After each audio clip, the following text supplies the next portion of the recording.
Welcome to the Finance Geeks, a podcast about real financial planning. Join us as we get into the nitty-gritty, discussing everything from pensions to portfolios. If you're into numbers, strategies, and running a successful practice, this is your ultimate geeky hangout. Welcome to Season 2, Episode 4 of the Finance Geeks podcast. Thanks for joining us. My name is Warren Shute, and I'm here joined by Paul Cleworth. And today we're talking about retirement planning. How much is enough, when you should retire, and are you really ready to retire yet? But before we dig into that, Paul, how have you been? How have I been? You mean what have I been up to? Yeah.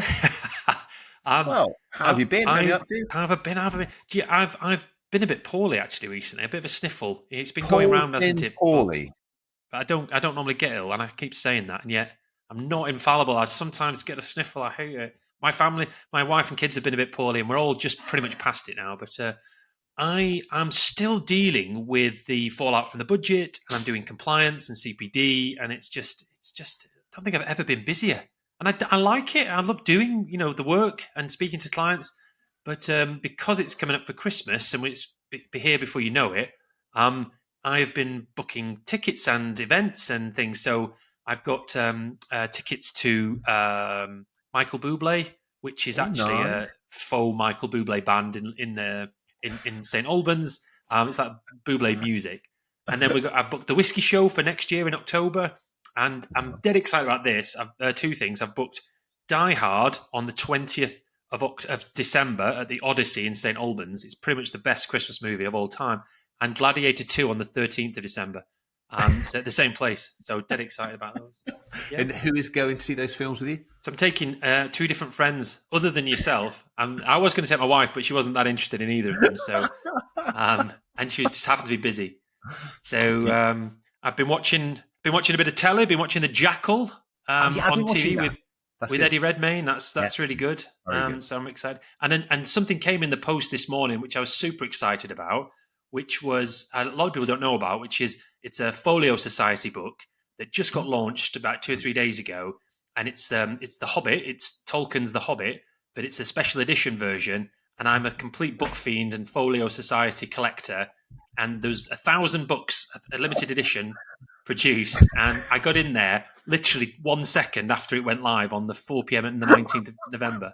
And I think it's the 21st copy of The Hobbit that I've got. If you are listening to this, you're missing out the excitement, the expressions on Paul's face. He's beaming with excitement. Yeah, I am. Well, I collect Tolkien books, so I've got lots and lots of copies of Lord of the Rings, lots of versions, and of The Hobbit.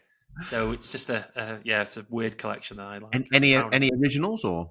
Yeah, I've got a lot of limited editions. To get the original copy of The Hobbit, it's something like 1937 or something like that. It's tens of thousands of pounds to buy one that's from then. But there's lots of limited editions been made over the years on the anniversary, on the 20th or 50th or 100th, nearly the 100th anniversary, I suppose it's going up for.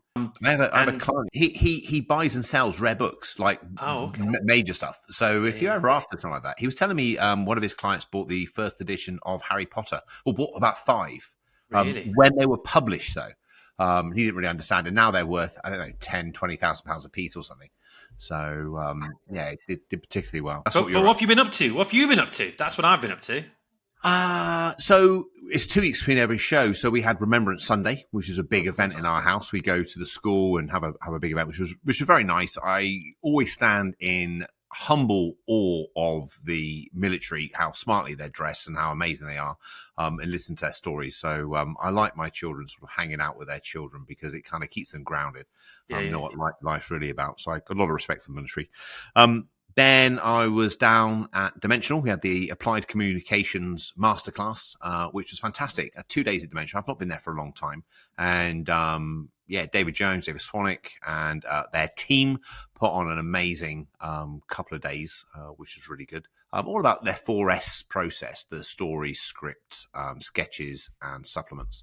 I'm glad I remembered those, otherwise I'd be in trouble. So did you learn new stuff? Yeah, I did. Or was it a refresher course, largely? It was a refresher, but it was going deeper, if I'm honest. So it kind of went over the original stuff, went a lot deeper. They started off with an amazing guy from the Listening Institute. Oliver Burke recommended him to them. His name was Richard, and he was there with his partner, business partner. I've forgotten her name, which sounds very rude of me. I forgot, but she was excellent as well. He was a hostage negotiator.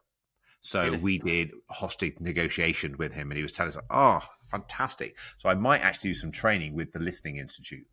You can do it online, it's a course, just because it was fun. And I came away, and I came home to my wife the next day, and I said, "You know what? I love what I do, but that would be a pretty cool job to have, a hostage negotiator." So he told us some stats, the number of people he's talked off of bridges and stuff like that. He negotiated with the Taliban. So Really? yeah, pretty cool guy. Pretty cool guy. Have you seen the film The Negotiator with Kevin Spacey and Samuel L. Jackson? Do you know what? I think I probably have. It doesn't come to mind though, but that's the kind of film that I like. Is it a good film? It's brilliant. It's 1998 now, and I'd like it's films a like that. classic film. And they're both good actors. I mean, I particularly like Samuel L. Jackson in it, but lots of old school actors that you'll know in there, and thriller right up my street. Love those sort of films. Yeah. Then we had PFS yesterday. So the PFS PS Power yesterday, which was great. Went really, really good, which I really enjoyed. Oh, you were presenting yesterday, weren't you?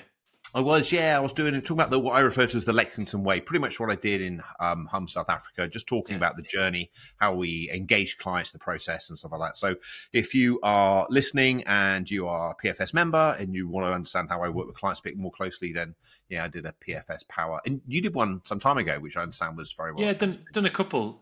I think I had probably 2 or 3 times as many viewers as yourself and listeners on the podcast. I have no doubt about it at all. I've done 2 PFS Powers and I enjoyed it. It's giving back a bit, but it made me think about the way that I run Tandem, and it made me think about. I did one on how to discuss fees and performance to your clients, and because I didn't see anyone else doing that. So I think it is interesting delving deeper to other advisors, saying this is how I do it. This is what you can do. Not this is the way to do it, but have you thought about this? And it's very refreshing. Yeah, and all I say is this is how I do it. If you pick up 1 or 2 things from it that make your business better, then great. And then maybe one day you can share what you do. I can listen to what you do, and then maybe pick up 1 or 2 things. We're all learning from each other, which is great. And we're recruiting a paraplanner. And the amount of time and effort it takes to recruit, writing the job specs and the package together, going through CVs and stuff like that. So, it's busy time with things like that. But I'm actually looking forward to going to see Jimmy Carr tonight. So I'm down to the Hexagon with Ollie. Go down to Reading with Ollie, my son, and we're going to watch Jimmy Carr. So make sure you heckle him. He's good at dealing with hecklers, but he's very sharp, isn't he? He's very witty. I'm really going to heckle a professional comedian on stage. Hey, listen, I've got a challenge for you, a fitness challenge, which I tried yesterday for the first time. You ready for this? Yeah, let's do it. So you've got 90 seconds to do this. You've got to do 50 push-ups and 50 air squats in 90 seconds. Yeah, wow, that's really tough. So you got to do the push-ups first. I did it yesterday. You do the push-ups first, continuous, and the more you stop, the longer it takes, obviously. And then you've got to bust out after that 50 air squats, proper, proper ones, ass-to-grass ones. I did it in 1 minute 30. Yeah. Okay, that's what I was going to say. How deep you go? You go right down. Yeah, you got to do a proper ass-to-grass. I mean, you've got to have your hip crease below your knee crease. That's a proper air squat. It can't be half squats. That'd be cheating, wouldn't it? Come on, listeners. I want to see little videos of everyone doing these. I want to see if anyone else can do it. I'm sure lots of people can do it, but it's tough. I'll do it. In fact, if you just hold the fort for 90 seconds, I'll go and do it now. Yeah, of course. I don't doubt it. I don't know. So, anyway, should we move on? Yeah, let's do our focal point. So, retirement planning and how we plan for retirement. Yeah, it's a huge topic, isn't it? I mean, I thought that it's very topical at the moment. Pensions themselves very topical because of the budget, and I think that lots of advisors will be refining what they say, how they say it, and how they introduce pensions, because there's an assumption that when you say the word retirement, that it's only pensions that go with that. And as a business, I don't particularly like the word retirement. It's a very negative word. It suggests that you stop doing something and sort of slow down. And we have clients do totally the opposite. They're just transitioning from working to not working. And, I tend to like the expression second life. And so you're moving into the next part of your life and saying, right, what are the new challenges? What else could I do with myself? What I like to say is that it's about having enough income coming in to decide whether you're going to work or not. That's what financial independence is. Retirement planning should be the thing where you're building up various streams of income in the future, which we'll get onto, so that assuming that's enough, you can say, right, I was doing this, working 40 hours a week or 60 hours a week. I'm now going to do something else. Yeah, I completely agree. When I talk to my clients, there's two parts for retirement. Arguably, there's three parts, but there's two main parts and a third part. But there's the financial part. We can't dismiss the fact that we got to have financial ability to stop working. There's the psychological part. Am I ready to retire? And we talk about retiring to something rather than away for something. So rather than like leaving your job, what is it you're going to? What is it we're going to go into? And then the third part, the way I talk to my clients is, hey, look, I can do a really good job with your finances. I can make sure that you never run out of money. I can do a pretty good job to make sure that you're prepared mentally and you're in this position that you've got things to look forward to. But what's on your court to do is your health. You've got to look after your health, because the one key thing that's going to derail a great retirement is your health. You start going into retirement 5 years in, you're struck down with some kind of illness or what have you. All best plans are out the window, and it's sort of recovery mode. Yeah, I had a chat with clients just the other day, doing an online review meeting with them, a planning meeting with them, and they're both 80. And the discussion now has come to, I ask them things like, because I've been working with them quite a long time, more than 10 years. I started to say, how is it? What's the special sauce? What is it that you do to remain healthy and astute and sort of mentally active? And they happen to have very busy social lives. They happen to have a big family, 6 children, 13 grandchildren, so they're always busy. They both play golf, go on walks, go on holidays, but more than anything, they said to me, it was luck. They said, genes. We've got good genes and a bit of luck, and there's longevity in their family. But we talked about, I talk about a lot now about those golden years and getting as much in there as possible before it's too late. So whether that's from 65 to 75 or 80 or 60 to 75 or whatever it is, it's reminded me with lots of meetings recently that time is very short, and if you want to do something, there's no point talking about it. It's plan it, see how much it costs, give yourself permission to do something, and then, get it booked. And that's a great point, is that give yourself permission. One thing that I'm very mindful of is people linking their identity to their investable assets or their net worth. Mm-hmm. They look and they think, I've got X million, 1 million, 5 million, 10 million, whatever it might be, invested.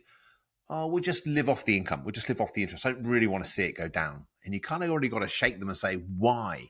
And I use the expression, I've said it before, if you don't spend this money, your daughter-in-law or your son-in-law or the chancellor's going to take it. So one of us has got to enjoy this money, and trying to de-link them from their identity. And I find it easiest to do that if we start them living their true wealth, their true life, whilst they're working. So they have an abundant life where they're working. So while they're working, they're having good holidays, they're going out for meals, they're having the things they want to do. And then we maintain that momentum once the secured income stops. Because I find if I get a client once they're retired, it's often harder for them to get them to start spending their money because they don't have that security. Absolutely. That discussion with this couple that are in their 80s, they've got a sufficient income to live the lifestyle that they want. And now we've found that they've got surplus assets. So the discussion changes to how are we going to utilize these assets to gift them away during their lifetime and have the people that they want to give it to, their children and grandchildren, enjoy that money now, and they can see them enjoy it and benefit from it rather than wait until they might live to 95 or 100 and then die, and then they have it later on. So it's an interesting discussion that you can have and explain the pros and cons. And it's not just a case of sort of drawing a lump sum out and gifting it, and that's it. You've got to think about what you're going to do, be fair. You've got to note it down on a gifting record. You've got to say, well, what's out of income? What's a potentially exempt transfer? And just help them get super organized with it and make sure you get the balance right between, not giving away too much and not having that money to utilize yourselves for now or for long-term care. But I enjoy having those meetings. Yeah, no, I do. I think the quality of our life is down to the quality of our emotions, and our emotions are often linked to us living a true life. So living in accordance to our values. They're affected by other things, our health and such like. But if we're doing things that are important to us, helping our grandchildren, helping our children, that kind of thing, Yeah, then we're going to have a better quality of life. And it goes back to the values-based financial planning, making sure that we're giving people a great service, really. So, yeah. It's nice to have that discussion about having a sense of purpose and you making sure you've got that identity. You know that the same level of self esteem and purpose, and that you make sure that you're ready to retire, because and that you're fulfilling everything. You're actually ticking it off. You're being super organized, and you don't feel, oh, I'm missing out on something. I wish I was still at work. I love the power that I had there and the structure that I had, and all of a sudden I've got all this money and I don't have a routine. I'm not organized. I don't. So the transition is a very important point from working to not working, and just not trying to just turn the switch and saying tomorrow I'm not working. I completely agree, and I'm sure you do the same thing. I try and encourage clients to taper their career down, Yeah, particularly if they've been a 100-mile-an-hour sort of executive or business owner doing stuff full on, doing from that, then doing nothing. Literally, you tend to find after the first 2 or 3 weeks, it's like a void. yeah, Like you just said, you've lost your significance, you've lost your identity. So by tapering it down, taking on less roles, taking on less hours, maybe working a 4-day week, a 3-day week, that kind of thing, enables them to glide into retirement a bit easier, probably over like a 3-year period as well. It takes some sort of time, depending on how full yeah, on they've been. But yeah, that goes back to catching them before they've retired. I think the experience for a client is much better if they come to you maybe 5-10 years before retirement, so you help them plan their retirement, financially put the numbers together, and then help them with what we refer to as their chapters of their life. It's the same sort of thing you kind of said. It's like, you got your working chapter, you got your retirement chapter, and then you've got your later chapter. yeah. And what's the other expression they call them? The what is it? No, Go no, go years. yeah, go, no go. One of the clients explained it to me the other day, and he said it's 4 stages of life: lager, arga, saga, and gaga. And I thought, oh, Quite that's funny, quite actually. quite I've never amusing. heard that. I do like the lager one. I remember those days when you're in your Yeah. 20s at university. I was thinking that was great. And then after that, it's Arga, nice, comfortable home. Saga years, your 50, 60 plus years, and using Saga. They've got some good products, Saga. And then I don't want the Gaga years, and just not having a little bit of potato on your chin sitting by the sunny window. I really don't want those years. I'd rather just stop, and just have my time done, and that's it. But listen, I think we should get back to this how you plan for retirement, right? So, Okay. the things that you can do as an advisor and as an individual, and I think it starts with starting early. It all starts with, if you're going to plan for retirement, you have to be to have an actual plan itself. You have to have the calculations, the projections, but you have to. The earlier you start, the more things like compound growth and global markets will work for you. And there's the things that you can do, of course, is if you is encourage your clients to uh, join their group scheme at work. You make sure they're part of auto-enrolment. Maximize their ability to save into a pension through salary exchange or salary sacrifice. Utilizing things like carry forward to max out usage of your allowances, and with an advisor, ideally to make sure that you're maximizing the contribution levels, whether it's personally or employer or both. So obviously it's not just a pension, but in the parameters of pension and retirement planning, it's getting a bit of advice and not doing the very basic, the very minimum, or opting Mm. out of a scheme that you're in, which is Yeah. never going to No. help you.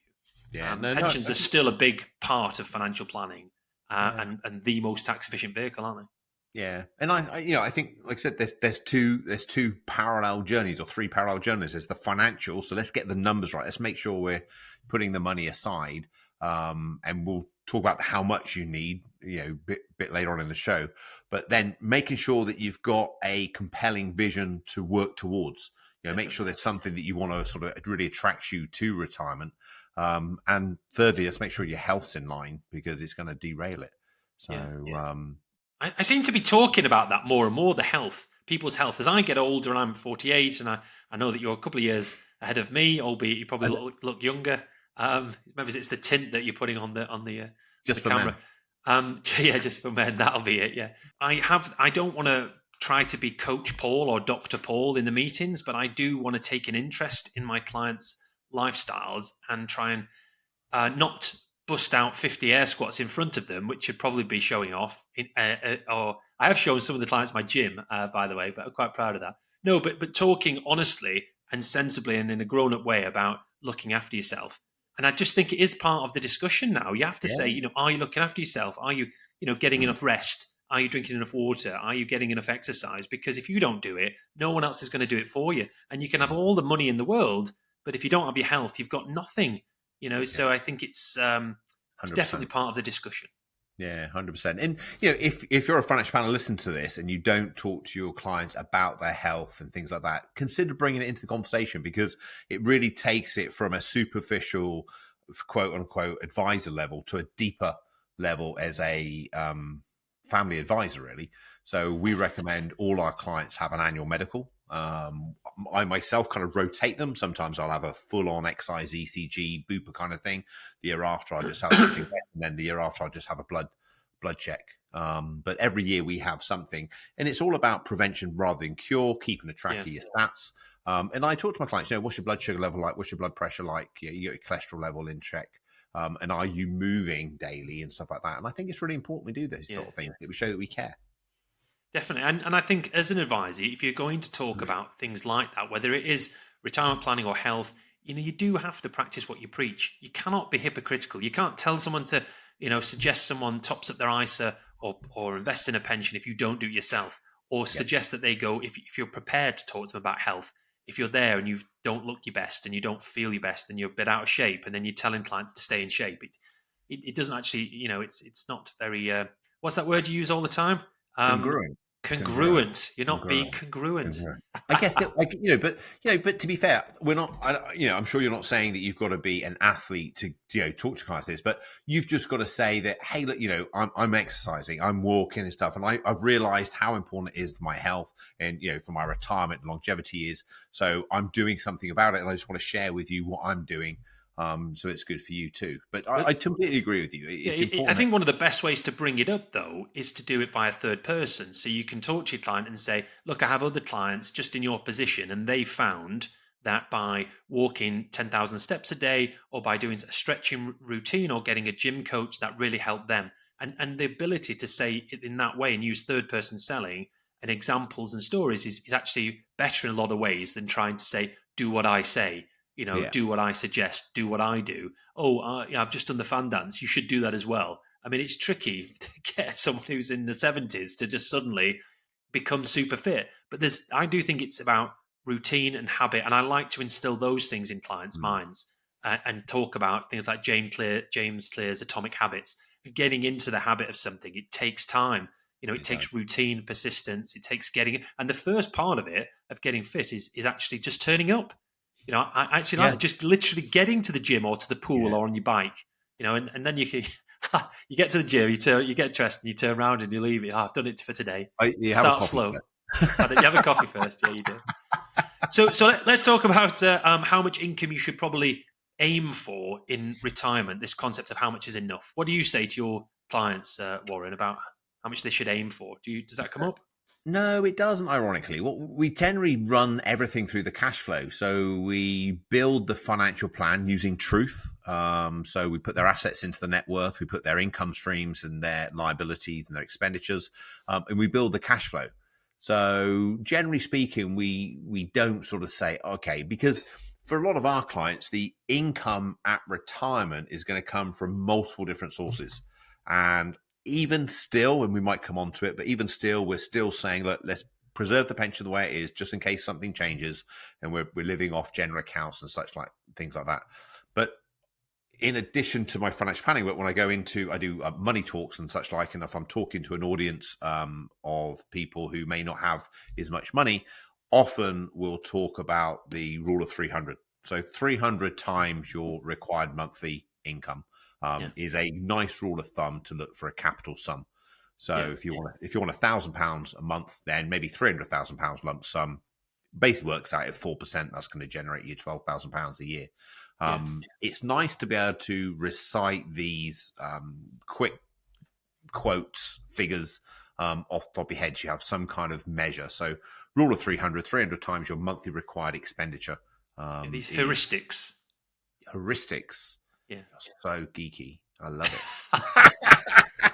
These heuristics, these rules of thumb. But yeah, Yeah. you're absolutely right. And so the rule of 300, that's a good one. I like that. And then the I'm sure you do the same, but this is what I would say to clients. I'd look at their cash flow, their fact find now, and understand their current position, as all good financial planners should do. Have them complete the numbers so you know what they're earning, what their outgoings are, what their liabilities and assets are, and all of that.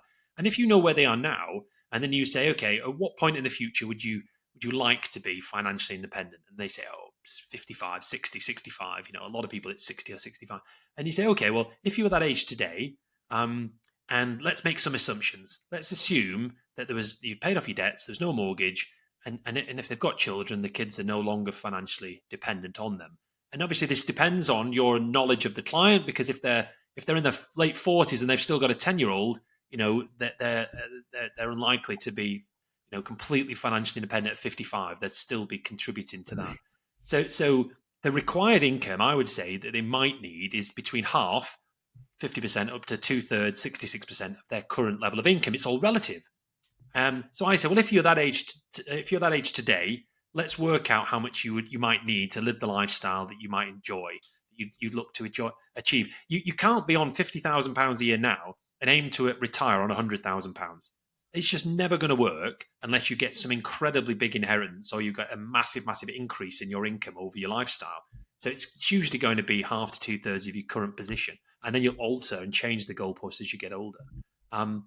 So once you've established the numbers, obviously you can create the plan, the projections, do the strategy with them, the cash flow with them. But let's talk about the type of assets that they would have, and the perception for clients when they talk about retirement planning and where the money's going to come from. So what vehicles will you talk to them about, and the streams of income that they'll get? Okay, so obviously you've got their pension. Is that what you're referring to? And then your state pension. And then often they have ISAs, general account. Some will have an offshore bond, and then some might have property. Yeah, definitely. And I like to think that there is such a thing as a perfect financial setup. And I've tried to demonstrate this in a document, and I will put a link to it in the show notes, which is a PDF that we have, where I've got some a bar graph and a pie chart. And I've tried to add in virtually all of those assets you've mentioned, which is, they'd have a level of cash, they'd have ISAs, they'd have general account, they'd have pension and offshore bond. They don't have to have them all, but if you were to have them all, what sizes would they realistically be, and what income would they generate? Because there are clients that we have, and lots of financial advisors listen to this will have, where the client's got a final salary, a DB scheme, they've got state pension, and that might be enough. They happen to have other assets that they don't really need, except maybe to dip in for capital purchases. But you then start. I've got clients that are better off now from a cash point of view and a net position than they ever were when they were working. Because when they were working, they had big commitments, children, they had big mortgages, they had big cars, and they were doing things, spending money. And now, they've got all of this pot of money, and they've got almost too much money. And you're having the discussions, which is a good thing to have, of saying, right, come on, let's start spending this and using it and upping your lifestyle. Yeah. So lots of different pots that you can draw income from. Yeah, no, I think so. And, we're still encouraging clients to draw on their taxable income first. So like the GIAs, then the ISA. We tend not to access the offshore bond, because we tend to find clients with the offshore bond are able to make gifts. And we find the offshore bond quite a nice vehicle to do gifts into trust or gift to minors and stuff, and then accessing the pensions. And we've made an internal decision not to change our process until the feedback from the consultation period. Consultation, that's the word. Comes out. So maybe sort of March, April, May time next year. But the discussions now on the order of play of where the money comes from, it is incredibly bespoke, based on the size of their pots. It used to be very much, okay, I'll deplete the GIA first before the ISA, before the pension, before the offshore one, maybe. And then you then have discussions with clients where you want to use their basic rate bands. So they've got 25 grand from a DB scheme. And you say, well, let's now intentionally draw 25,000 up to the high rate tax band from the taxable part of your pension and get the money out at 20% tax before your state pension kicks in. And then you've got another 11.5 to 12 grand of income coming in. And the confusion as well, of course, is when clients don't tell you about the level of cash assets that they've got, or they forget to tell you the interest they've received on them, or, oh, by the way, I've got these other 2 rental properties and that's extra income. So, you do have this, it's certainly complicated. And I think very few clients could do this themselves. If they've got a complicated set of affairs where they've got all these different vehicles we've been talking about, you can optimize the tax efficiency by drawing monies and using all of your various allowances from each of them between husband and wife. And that's where it becomes fun, I think. And that's definitely where you can demonstrate a lot of value as the advisor.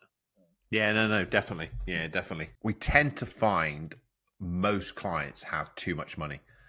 And it's a case of really the psychology of human behavior is trying to get them to enjoy that money. So, the levers of tax wrappers and stuff like that are nice, but it's really a case of, hey, look, what's this money for?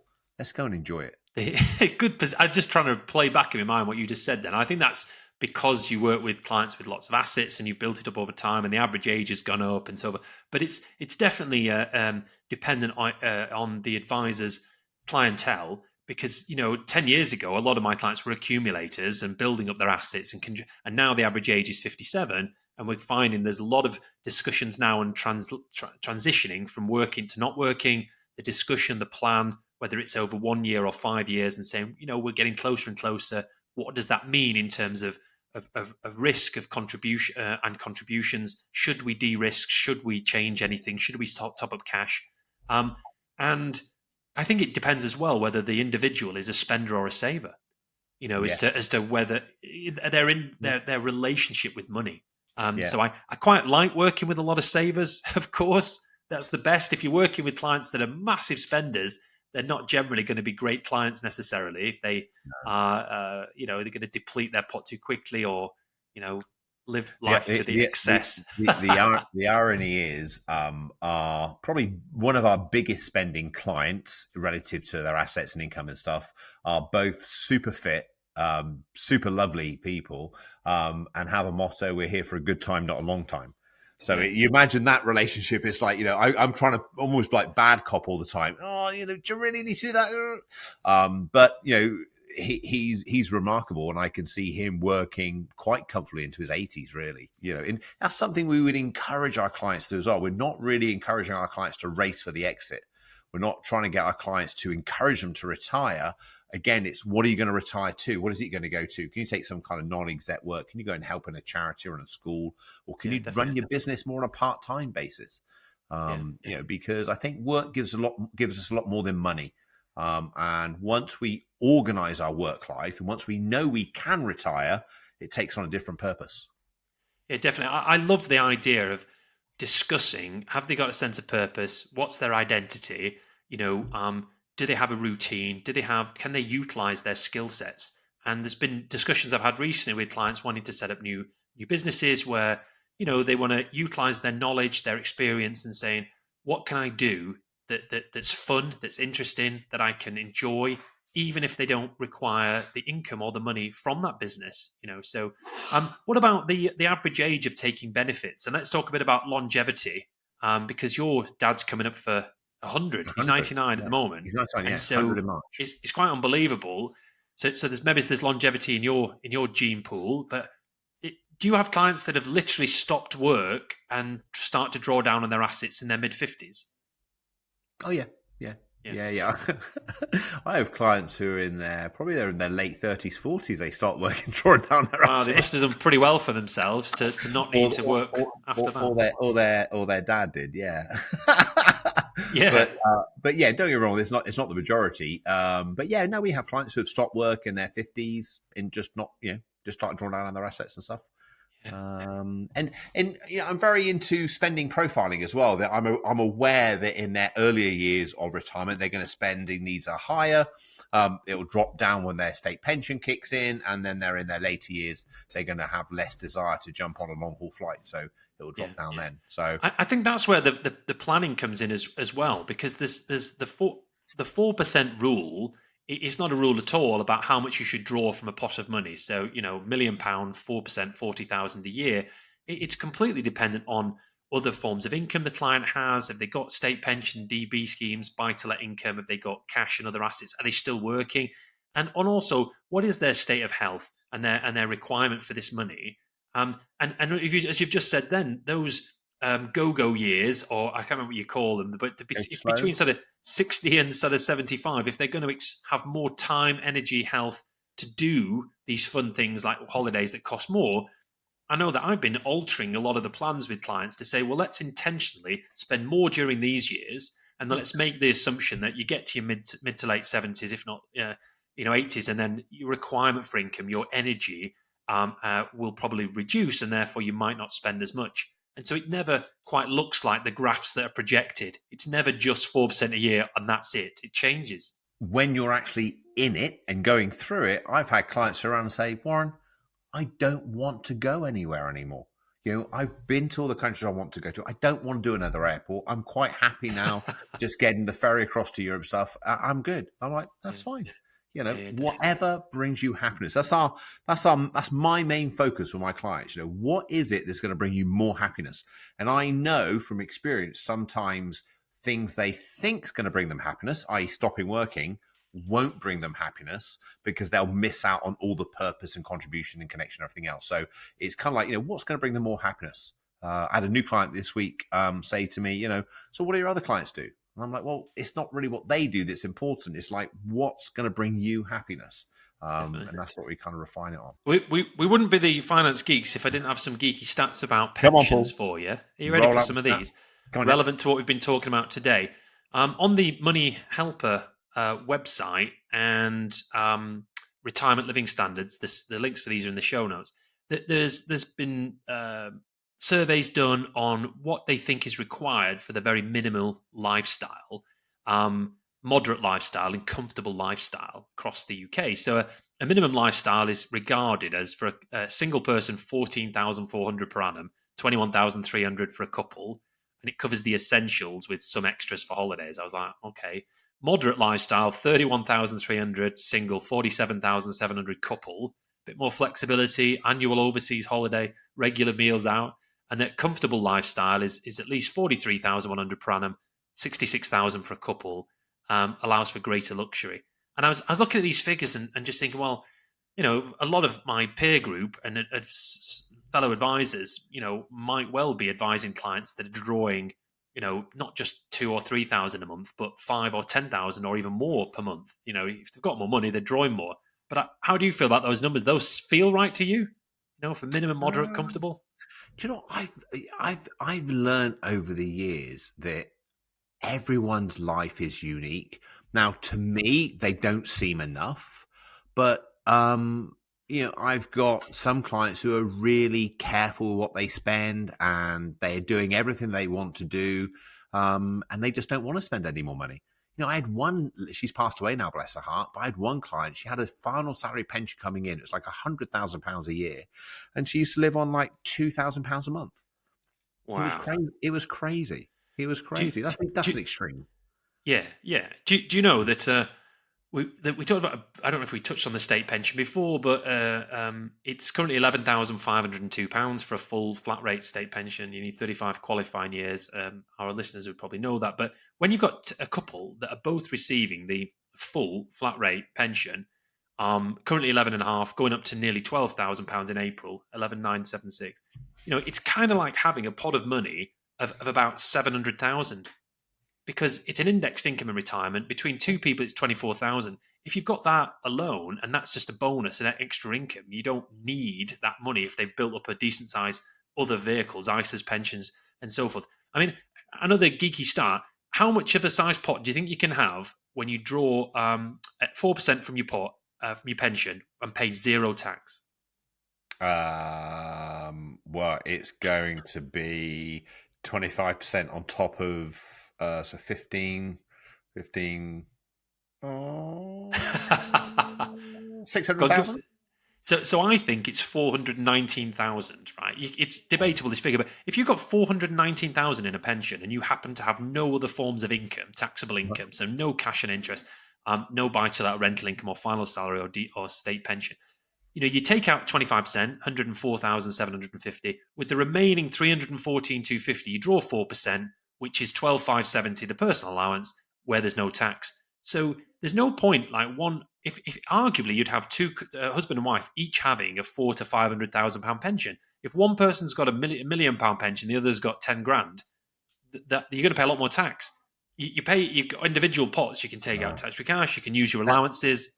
That's where my figure was different. I was doing phased retirement, so I was doing £12,000 taxable, another £3,000 tax-free cash on top of that, capitalising that figure at 5%. I think I did. So not a million miles away. Yeah, no, you're right. You can get it super, but do you know what? I wouldn't let the tax tail wag the dog. I wouldn't be with my clients saying, okay, we do this, and then you've got to. It's almost like when I'm working with company directors, and they're like, oh, I don't want to take over £50,000 a year because I want to pay higher tax. I don't want to go over £100,000 a year because that's the wrong thing. Yeah, I don't want to go over £200,000 a year because it affects my pensions. What's your lifestyle? What brings you happiness? If you're paying a lot of tax, you earn a lot of money. Yeah. It should be that, shouldn't it? Yeah, doing it that way. Warren, approximately 12% of the UK population does not contribute to a pension. 12%. I thought that was an interesting stat. The average pension used, people, right? Yeah, well, maybe the average pension used to buy an annuity, according to Legal and General, is 40,000, and the average pension in the UK, according to Unbiased, is 107,000. So some massive ones, some tiny ones. But this stat is the one that freaked me out. I thought the figure was 9 billion, right, when Gordon Brown was Chancellor, but it might well have been then. But there is a total of £26.6 billion of unclaimed pension funds in the UK. Because people get a job, they get a group pension, a auto-enrolment pension, they move on, they forget what it is, they don't claim it, they move house, they don't update it. And, you can go to the pension finder service where you can trace a lot of these pensions, and but 26.6 billion, wow, that's plugged Rachel Reeves's black hole, a lot of it for sure. If we could utilize those assets, it used to go to the Duchy of Cornwall. I don't think it's still the same. It used to be Charles. I don't know who he is now. I thought it went to the Crown if no one claims it. Maybe it's which is Charles anyway. So, sir, retirement planning. That seems to be a wrap. Except for a couple of quotes. Yeah. I think, from a retirement planning basis, I think we've kind of covered that off well enough. And if you're listening to this, you think, oh, do you know what? I'd hope to have covered this, and this. Please just drop us a note, drop us an email, drop us a message on social media, and we definitely will make sure we cover it in a future episode because it's a big enough topic for us to revisit. Go on, Paul. What are your quotes?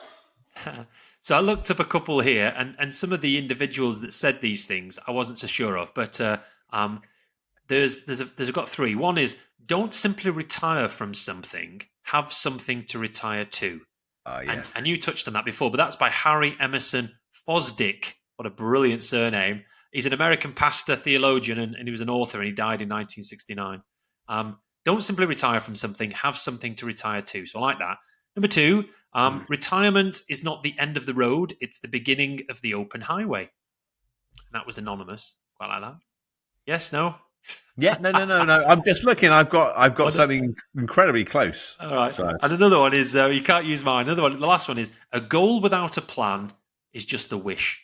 And that was said by Antoine de Saint-Exupéry. And he was a French writer, an aviator and philosopher. And he actually wrote the Little Prince, Le Petit Prince, which is a very, very popular, 1943, one of the most widely printed books ever in existence. But he said a goal without a plan is just a wish. So, well, mine's a lot more simple. I've got three, but I'm only going to share the one because I think for time and things. But I don't know who said this, but it is a financial advisor and it's someone who's published. So maybe the listeners can let us know who actually quoted it. But have you had enough? Have you got enough? And have you got enough to do? So even if you know, Paul, why don't we allow the listeners to tell us who quoted that quote, because it is someone in our profession. But I think it's very good. I think it's a very good quote. I think it's really, it's very important, if you had enough and stuff. So I think that could be a wrap for today. Do you think? I think so, yeah. Very good. Covered a lot. It's a massive subject. It is. It's a massive subject, and we're happy to revisit it. So any questions, please feedback to us. And thank you so much for tuning in to the Finance Geek. That's definitely a geeking out session done. We will be tackling real-life success stories, financial freedom, and the next episode in 2 weeks. Until then, stay safe and have fun. Thank you. Thanks for tuning in to the Finance Geeks. Don't forget to like, subscribe, and drop your comments on YouTube. Got questions? Send them our way. Follow us on social media and join us next time for more insights to boost your financial planning game.